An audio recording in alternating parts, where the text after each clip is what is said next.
A Shalom Akin, Shabbat Shalom.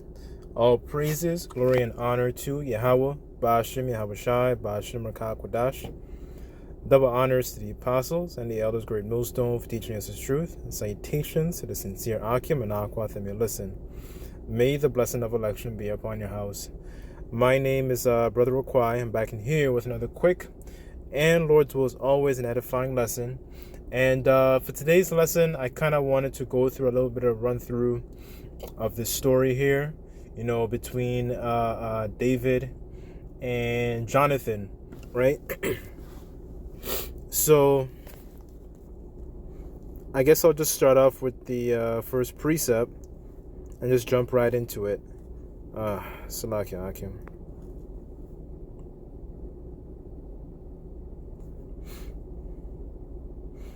Okay, this is the book of 1 Samuel, chapter 19, verse 1. And I'm going to read it in the NLT, right?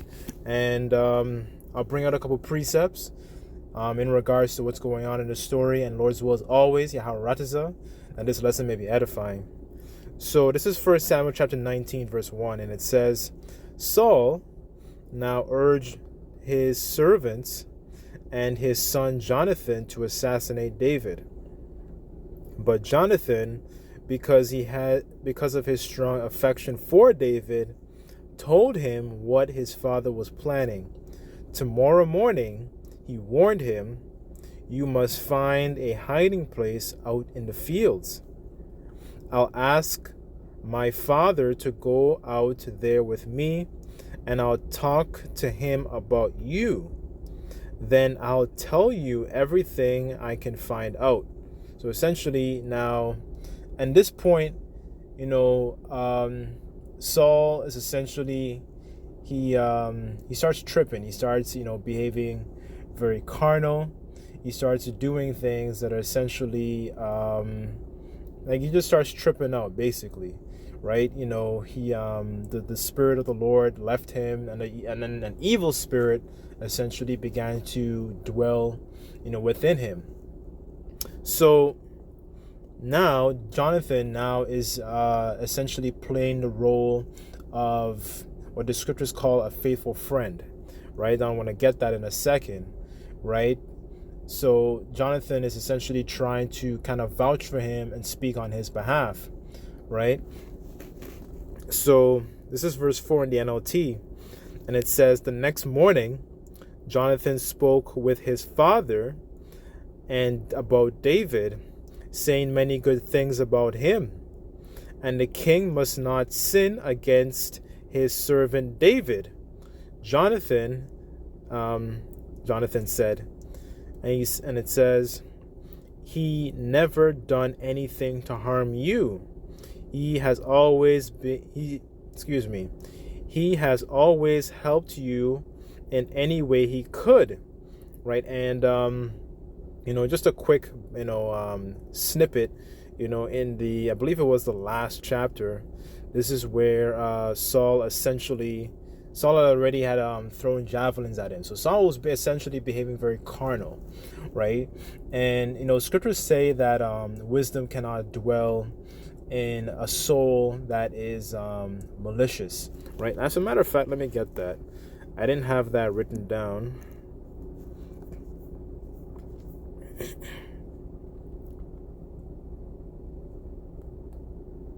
I think that's Wisdom of Solomon.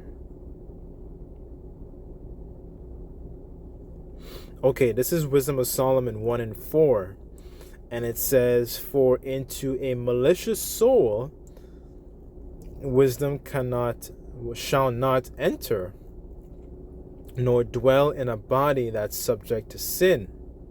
For the Holy Spirit of discipline will flee deceit, remove from thoughts that are without understanding, and will not abide when unrighteousness come in, right? So essentially, Saul is, he has a strong sense of malice towards King David. Well, he wasn't king. He didn't become king yet, but he was up and coming, essentially. And I'm reading this because, I just thought it was a very, very interesting story, because our nation as a whole, does not practice these things. Like recently, I was doing a lesson in regards to, ungodly sons, right? And the way, essentially, when Jake gets into that gang life, they become a terror, especially unto their own people. Like, obviously, we know it's the curses, pursuant to Deuteronomy chapter 28. But Jake doesn't understand that strong sense of camaraderie, amongst each other. Like I'll give you an example, like especially in the islands, for example, in the Caribbean, amongst the different islands, there's a lot of, animosity, within that one area alone, just within those different countries.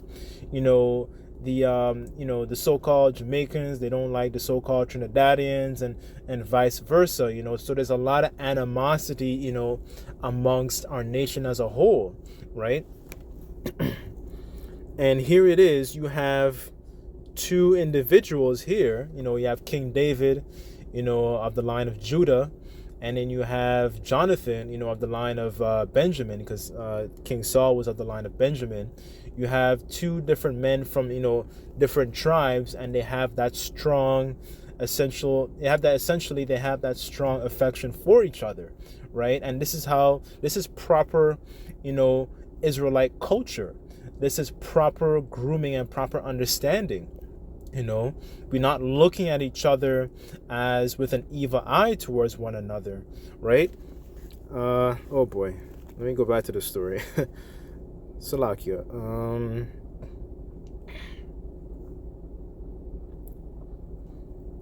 Let me get, where was I? Okay, I'll just read verse 4 again. So this is 1 Samuel 19, verse 4. And it says, "The next morning, Johnathan spoke to his father about David, and saying many good things about him. The king must not sin against his servant David," Johnathan said. "He's never done anything to harm you. He has always helped you in any way he could. Have you forgotten about the time he risked his life to kill the Philistine giant, and how the Lord Yahweh brought a great victory to all Israel as a result?" So essentially, Johnathan is, raising some good points, which is true, right? And that Philistine they're referring to is Goliath, right? And it says, "You were certainly happy about it then. Why should you murder an innocent man like like David? There is no reason for it at all." So Saul listened to Johnathan and vowed, "As surely as the Lord Yahweh lives, David will not be killed." Afterward, Johnathan called David and told him what happened. Then he brought David to Saul, and David served in the court as before, right? So let me just go to Sirach, the 6th chapter.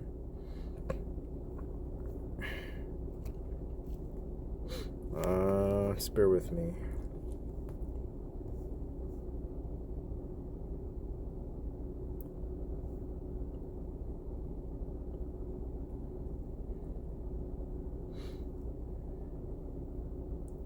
Okay, this is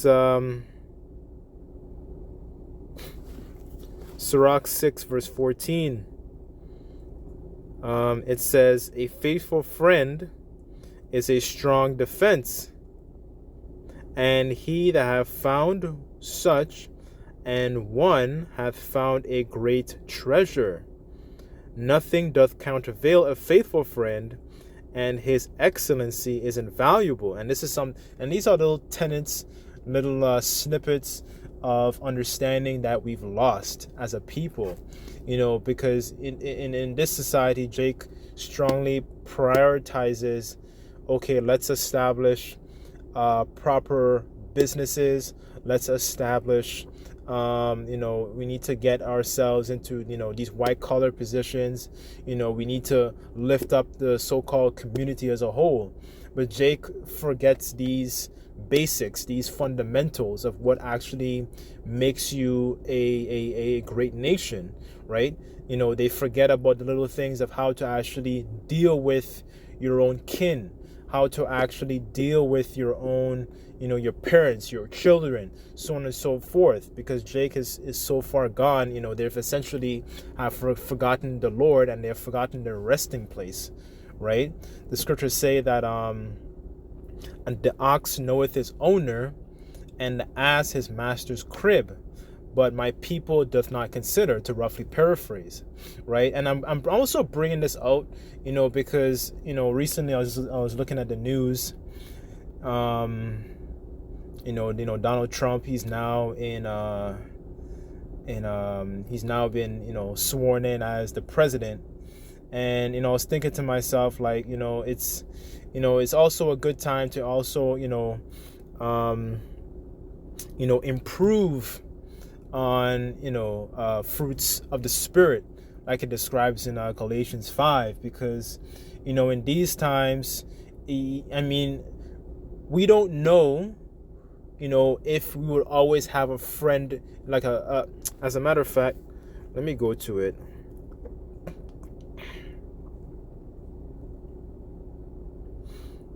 Sirach 37 verse 12, and it says, but be continually with a godly man that knowest to keep the commandments of the Lord, whose mind is according to thy mind, who will sorrow with thee if thou shalt miscarry, right? So, it's essentially, David is an example of a godly man, and you have Johnathan, is essentially kind of bearing his burden, so to speak, right? You see them essentially exemplifying, those fruits of the Spirit, like you read about in Galatians 5, right?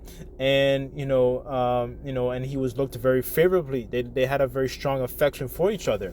But I was also bringing this out because that's the earlier point I wanted to make, is the fact that in these times, we don't want to have essentially any malice towards brothers, right? We don't want to feel like we're holding on to particular grudges or anything like that, or we're holding on to animosity, because we don't want essentially the Lord to hold any animosity towards us, right? Especially in these times, right? So to kind of get just something to meditate on. I think about it myself as well. Sometimes you get some wicked thoughts. You try to rebuke those thoughts, and think positively, right? Because we don't want to have any that animosity. Like, we don't want to have the type of animosity that Jake has towards each other, whether they be of the different tribes in the world. We don't want to be like that. Jake is they don't have that strong care and affection for each other, because they don't have that strong care and affection for Yahweh B'Shem Shai, right? Because if they had that, they would know not to actually look at their own brethren, their own kinsmen in that particular fashion, right? Yahweh Shai said, and then you shall know that you are my disciples by the way you treat each other, right? And in these times, man, it'd be such a blessing. Not to say we all would have a friend in to go in the midst of Jacob's trouble. Maybe we might. I don't know. I'm just saying as an example. Maybe some brothers might. Maybe some of us won't. Right? But the point is, we don't want to have that animosity, have those grudges, for each other, as things, as time goes on, right? We don't want to have that that wicked, those mindsets, essentially, right? We want to make sure that, like the scriptures talk about doing good to the godly man, right? We want to have that sort of, what's it called? That sort of, Yahweh Shai like character, for one another, basically, right? Let me go back to Sirach 6. Sorry, I was just rambling on there.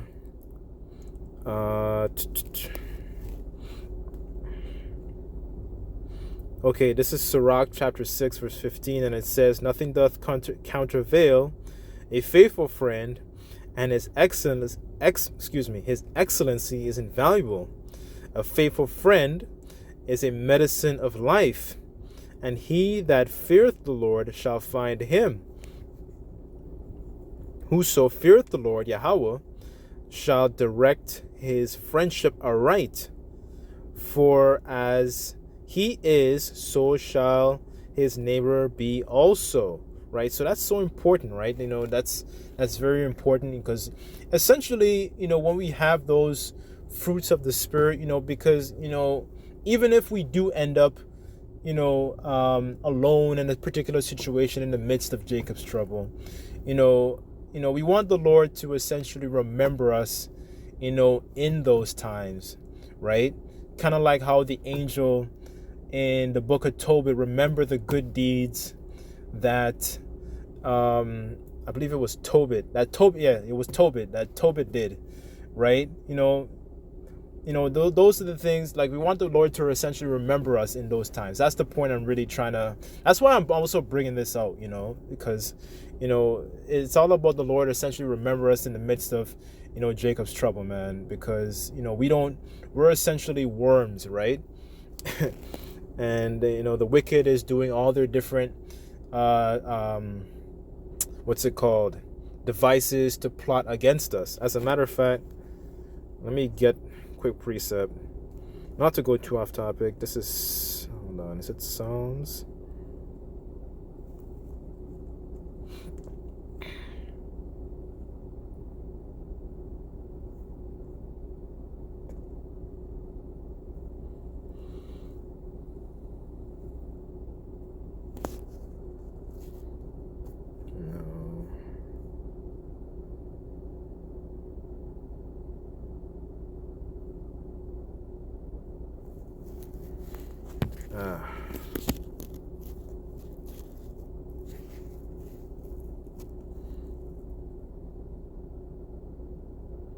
Okay, this is Psalms 37 verse 14, and it says, "The wicked have drawn out the sword and have bent their bow and cast down the poor and needy, and to slay such as be of upright conversation." Right? So this is the wicked, referring to Esau and these elites. They want to slay us, because we hold upright conversation, right? And I believe that when you go into that word conversation in I think it's 2 Peter's the 3rd chapter, it also refers to a manner of life, like the way we conduct ourselves, right? And this is something that is strongly threatening against Esau. The scriptures say that he that teacheth his son grieveth the enemy, right? Esau is afraid of these things. Esau doesn't want us to conduct ourselves and have this kind of camaraderie, for each other. They don't want us to treat each other in such a way. They want us to have a nigger-like, excuse my French, a nigger-like mindset, a very degenerate mindset, for each other. They don't have no problem if we're conducting ourselves and showing strong hate and dislike, for each other, right? Esau doesn't like it when we have this strong, rich, healthy relationship, applying these precepts, for each other, right? Because they realize, we're a lot stronger together than we are apart. Jake has this mindset in the world, but, essentially they don't have the understanding how to apply it, because they're trying to essentially apply that understanding without Yahweh Bashim Yahushai, because they don't have an example, right? Yahushai gave us an example, right? In conducting ourselves, right, in these times, right, especially with one another, so to speak, right? This is what Esau is afraid of. As a matter of fact, as I mentioned that,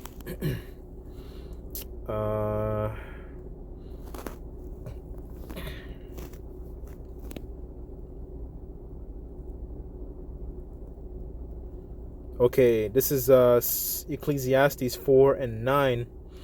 And it says, "Two are better than one, because they have a good reward for their labor. For if they fall, one will lift up his fellow, and woe to him that is alone when he falleth, for he hath not another to help him up, right? So that's one of the benefits of having a godly man next to you. You get to be able to get that conversation, that what's it called, you get that that kindle, you get that fire, so to speak, rekindled, right? Keep you supercharged, right? Because this world essentially drains you. It says again, if two lie together, then they have heat, but how can one be warm alone, right? So it shows you the power when when we're standing and we're having essentially great boldness, and we're standing in accordance with the spirit of Yahweh Bashim Yahushai, right? Let me go back to the story.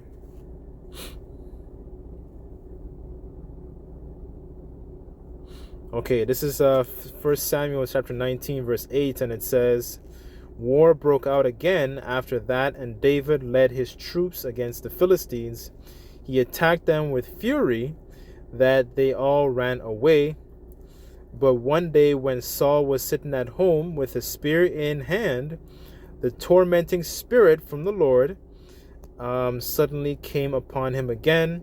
As David played the harp, Saul hurled the spear at David, but dodged out of the way, and leaving the spear stuck to the wall, he fled and escaped into the night, right? So you see the manner of the way Saul is treating David, right? That type of that malicious mindset, that he has towards his own kin, right? Towards his own son-in-law, right? And then that's something that essentially, when you think about it and you apply it in today's terms, that's the kind of same spirit that Jake has for each other in the world, right? Jake doesn't have that rich camaraderie, fellowship towards, their own kin, towards their own brethren, right? Especially here in America, right? When you look at the different cities where Jake is scattered, like, Chicago, Baltimore, Florida, wherever Jake is, situated, Jake doesn't, they're basically like war zones where, you just hear about Jake just dropping dead like fruit flies, because they don't know how to have this. They don't have this that spirit of healthy fellowship for each other. They lack these things, right? Let me go to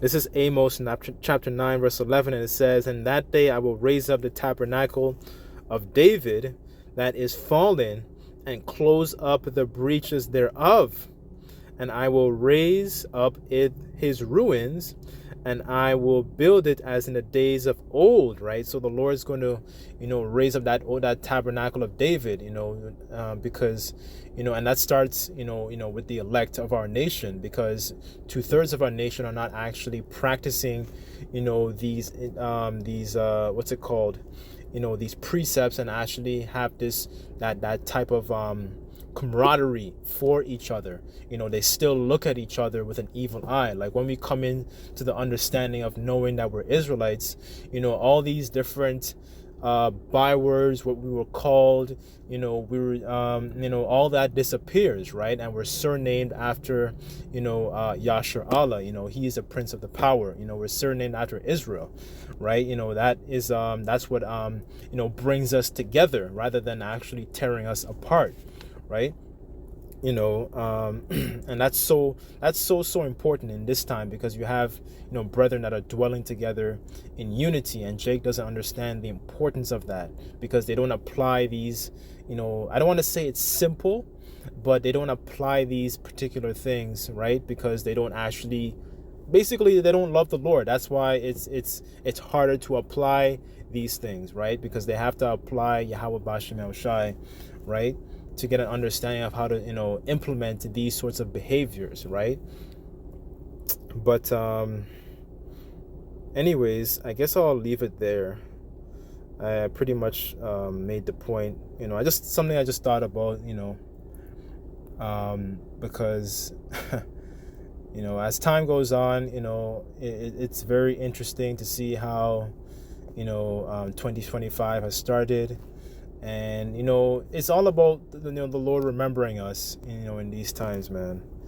But anyways, I don't want to ramble, but I sincerely pray that this lesson was edifying, and I just like to give all praises, glory, and honor to Yahweh, Ba'ashem Yahushai, Ba'ashem Rakah Kodash.